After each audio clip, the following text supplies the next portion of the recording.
Megan, I have one question for Sure. you. Do individual artists set their own individual prices on each piece? Because I see a variation in prices when I go to a gallery. They do. So that's a really important thing to note, is that, artists do set their own prices. That's why the price is the price that it is. So lots of things are going to determine what that valuation is. A lot of that is going to be years in the business. So we have some artists, our artist Rick Bond, for example, celebrated 30 years with us this year. 30 years with one gallery, which is kind of amazing. Wow. Like that doesn't happen so much. I mean, he's been here longer than many of the owners. Probably older than you. It's not, but thank you for saying so.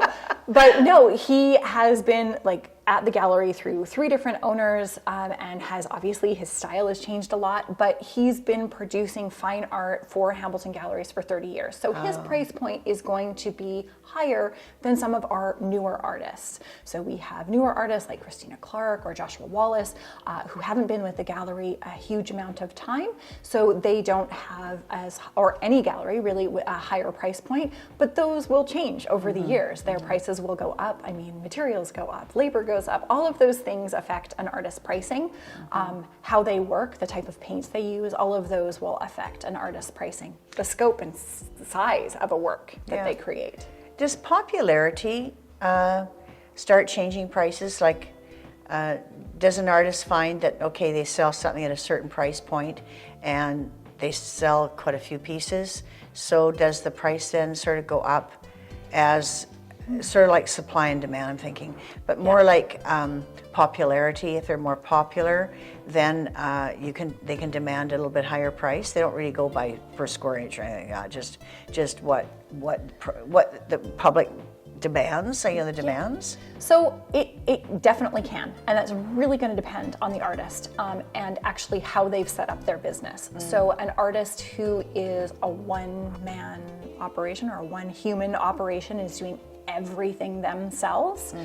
You would hope that once they realized that they were selling out at a certain price point, that they would need to elevate their prices to keep up with their demand. Right. Because they won't be able to, they probably already reached their limit on how much they can produce. So the only way to grow is probably to increase the pricing. Right. But that's really going to depend on the artist. In our case, it's ultimately, it's a retail situation, right? Things go up and all the things in the last few years have gone up dramatically. Paint has gone up dramatically. If you are an artist and you do paint, you know that your paint tube that, used to be 40% less is now 40% more, and it's, all of those things add, and artists have only so much time on their hands. Like I said, there's only so much productivity you can do. So at some point, your time has to be worth more. Right. Thank you very much. Of course.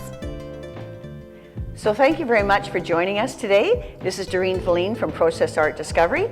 And remember to click on the subscribe button and also that little ringy bell at the top so that you'll know when the next one comes up. Thank you so much.